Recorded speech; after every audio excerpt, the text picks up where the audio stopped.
This is Qualitative Model Academic Enhancement School GMAT 41. You are welcome to our organic chemistry class today. We start first by talking about tests for compound, that is elemental analysis. How do you identify a particular element in a given compound? Alright, you know, when organic compounds are obtained, they contain several elements. Carbon and hydrogen is one of them. Of course, the basic. Then we have other mixtures like sulfur, like nitrogen, like the halogens, chlorine especially. So how do we identify them? That's what we'll be talking about tests. We start first by looking at tests for carbon and hydrogen. Suppose you're exposed to a problem like a mixture of dry compound is heated with 8 times dry powdered copper 2 oxide in a hard test tube.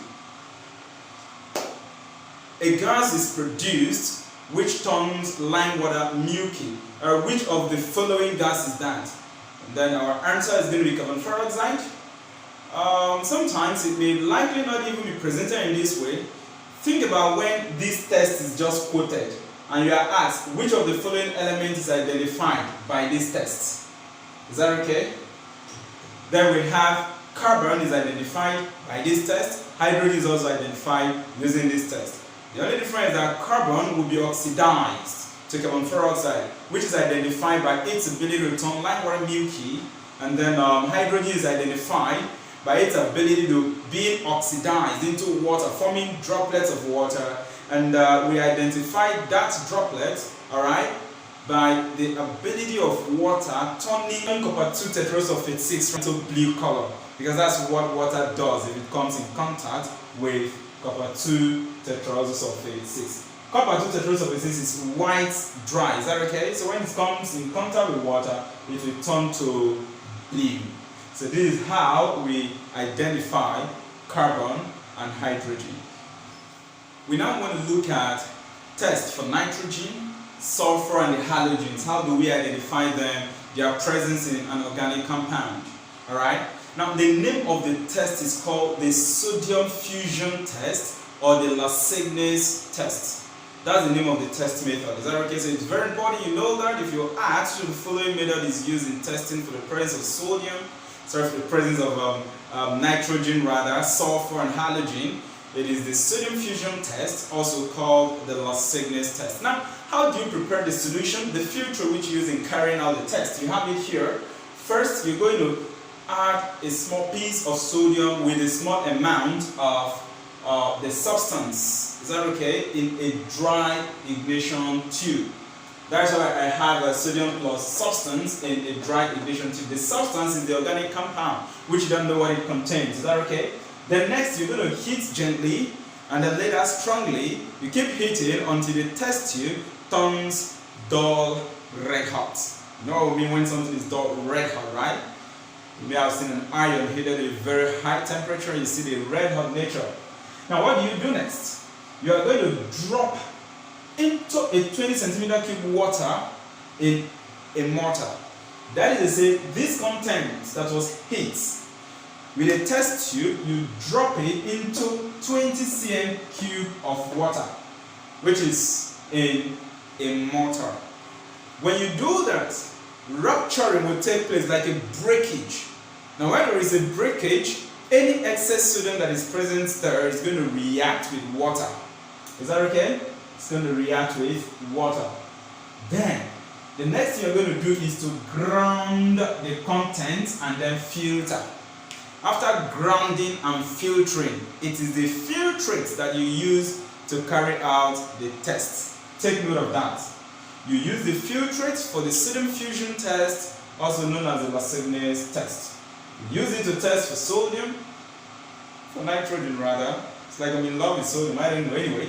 For nitrogen, sulfur and the halogens, right? You see what we have here, sodium plus organic compound.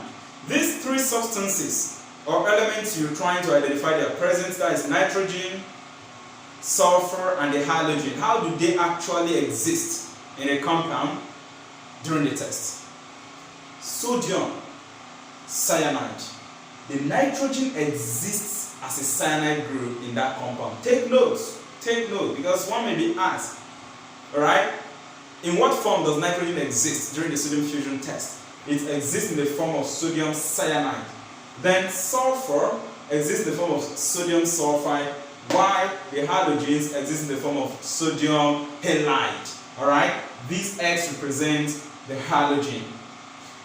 It's very important for you to know that the filtrate you are using for this test is alkaline in nature, not acidic. The reason is because of the sodium. When sodium reacts with water, it's going to give us sodium hydroxide, which is alkaline. Now, in the next video, we're going to see how do we now identify this nitrogen, sulfur, and halogen using this sodium fusion test. Now, we now want to see how we carry out the test to identify nitrogen, sulfur, okay, then after which we talk about the halogens. Remember, we have obtained our filtrate for the Lasignase or sodium fusion test. So, how do we now identify nitrogen, which is present as what? Sodium cyanide. This is what you need to do. You are going to add iron 2 tetrasulfate 6 to the filtrate. After adding this iron 2 to the filtrate, you acidify with tetrasulfate 6. Why do we acidify? It is to dissolve any hydroxide that is in the solution, and as well to acidify the solution itself. After doing this, if you see a Prussian blue color, it shows that nitrogen is present. So do you see the formation of Prussian blue color in the sodium fusion test, or Lasignase test as I wish to call it, indicate the presence of what? Nitrogen. And of course, the Prussian blue coloration here is iron 3 hexacyanoferrate 2. That's the name of this compound. Iron 3 hexacyanoferrate 2.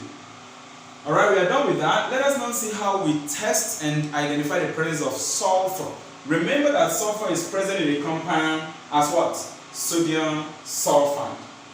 So what do? You have your filtrates. The first thing you need to do is to add crystals of sodium nitroprusside. Crystals of what? Sodium nitroprusside. This is the compound. Alright?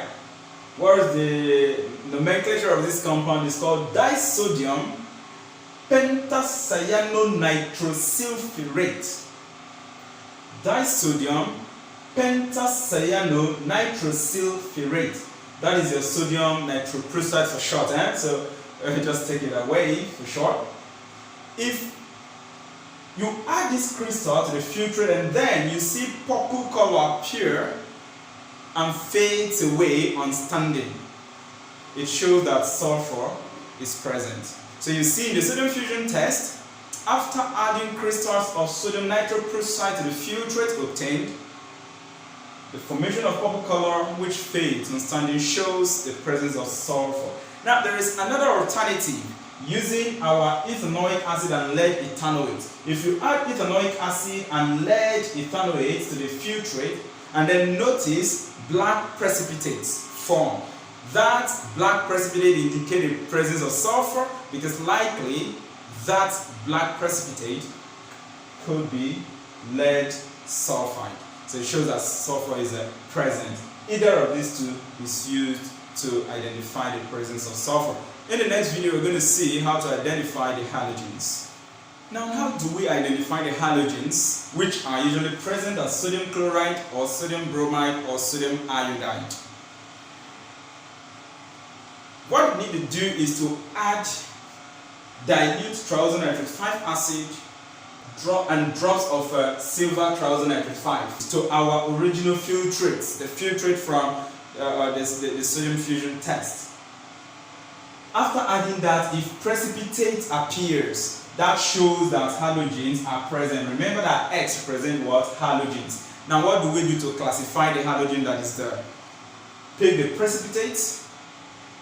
To the precipitate you add ammonium hydroxide, that is aqueous ammonia. If you add aqueous ammonia to the precipitate and white precipitate, which is soluble, appears, it shows that chlorine is the halogen there. Take note, if I'm adding ammonia to the precipitate obtained from this reaction, it shows that chlorine is present, and that white precipitate is soluble. Alright? On the other hand, if the precipitate you obtain is pale yellow or cream, slightly soluble, it shows that bromine is present.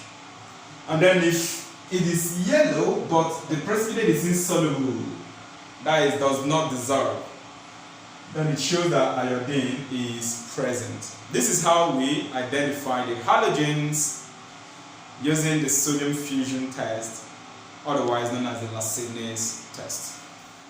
Having been done with qualitative analysis, also known as elemental analysis, we now want to look at quantitative analysis. Alright? These elements that are present in organic compounds, how do we measure them? That's what we mean by quantitative analysis. Now, there are various methods that are being used, so it's very important for you to know the names of the method used, alright, in analyzing or measuring a particular element in a given compound. So know the name of the method. Importantly, also know what these elements are being converted into, because some of the methods can be used to measure more than one element. Alright, now we have the methods here. Estimation of nitrogen, okay? How do you estimate nitrogen? We estimate nitrogen using the Dumas method. The Dumas method, okay? But in the Dumas method, what happens? Nitrogen and any halogen that is present evolves freely. That is, they go out freely. Is that okay?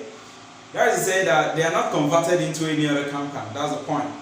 Okay, now, another method can be used in estimating nitrogen as well too, making it what? Method 2, which is the Gelder's method. Gelder's method. Although this Gelder's method is used for certain few nitrogen compounds, especially those in foodstuff. So take note of that. It's a key point. Especially those in what? Foodstuff. That is nitrogen present in what? Foodstuffs. Now, what happens when the nitrogen is to be estimated by this method? That nitrogen is converted into ammonium tetraoxosulfate 6. Do you now see the difference between using this method, Gelder, and using what? Dumas. In Dumas, the nitrogen and any halogen present is evolved freely, not converted into anything. But in Gelder, which selects certain nitrogen compound, the nitrogen is converted into ammonium tetraoxosulfate 6. This takes us to estimation of halogens, X. Alright? This is the major method used in estimating halogens. We call it the Carrier's method. The Carrier's method. During the estimation, the halogen is converted into silver halide. So you could have something like silver chloride, silver bromide, silver iodide. Is that okay? You can see how different this is with the Dumas method, where halogens may evolve. But the halogens here comes out freely, not converted into anything. In this case, with Carrier's method, it is converted into silver halide. We now talk about estimation of sulfur.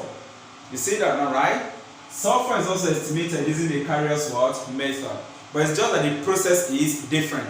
Is that okay? One particular compound makes the process different. Like in the Carrier's method for estimating halogens, we add HNO3, that is triazonitrate 5 acid first, followed by silver triazonitrate 5. But in the Carrier's method for estimating sulfur, after adding tetrasulfate 6 first, you follow it up with barium chloride. That barium now will react with the sulfur and then it will be converted into barium tetraoxosulfate 6. So you see the difference. After triazonitrate 5 acid, in the estimation of halogen using Carrier's method, you follow it up by adding what? Silver triazonitrate 5. But with Carrier's method in estimating sulfur, after adding tetrasulfate 6 first and then barium chloride, the sulfur is converted into barium tetraoxosulfate 6. Lastly, estimation of oxygen. Very difficult to estimate. No particular method. In general, we estimate oxygen using differences in the compound that they are found. Alright? So that is that about quantitative analysis.